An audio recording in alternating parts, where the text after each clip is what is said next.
Hey there, Dr. Judy here. I wanted to talk to you guys about Wolff's Law. What the heck is Wolff's Law? It's actually pretty important. It's a fundamental principle about how our bones work. And anybody in the physiology world or physical therapists, they're all pretty familiar with this principle. So basically, Wolff's Law says that the bones respond to stress. They can respond to positive stress or they can respond to negative stress. So positive stress is going to be things like weightlifting, resistance training, right? Anything that is building up the muscle activation patterns to build up strength to reinforce the density of the bones.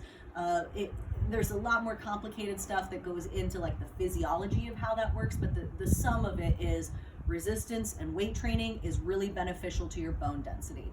And for any women out there that are getting up into their 30s, it's so important for us to start now because it gets harder and harder to build up those muscles and to build up the practice of recruitment, the way the muscles activate as we age. And then once the hormonal changes come in with menopause, that's when we start dealing with bone density loss issues. Now, the body will also respond to negative stress, right? Repetitive micro stresses. You think of like a line worker or someone that's doing the same thing with their hand over and over again. They're doing this, and then they develop arthritis in their hand. Or a chef, or whatever it is. They're on their feet all day long and they start getting arthritis in their ankles. Whatever it is, there's going to be different repetitive micro stresses in the world because we're all under gravity, which is a gravitational force of stress. And if the muscles are not activating and recruiting to support that bone density, all of the pressure goes into the joints. Now, as the joints build up inflammation and irritation, they're going to start to break down into these adhesions, right? So inflammation, this could be a separate video, inflammation in the body is like stickiness on the floor. And so as the dust and all the things go by, you start to like get this buildup on the floor where that stickiness was, right? So it's the same in the joints. The inflammation in the joints is sticky and it's collecting cells and different things and they're forming adhesions.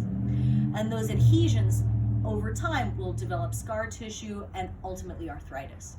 So any irritated joint over time that's not getting the pressure taken out of it, that's not getting spinal segmental motion or joint segmental motion into it, is going to be under that negative stress pattern. Now, what happens to the bone when we're under negative stress?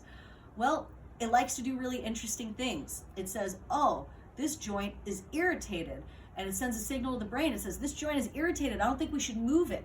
Our brain says, okay, well, let's stop moving it. So it'll lay down that inflammation. It's kind of like a packing cushion. And so it'll limit that range of motion. And then the bone responds. It says, well, we haven't moved this in a long time. This inflammation's been here for so long. Let's start making bony changes.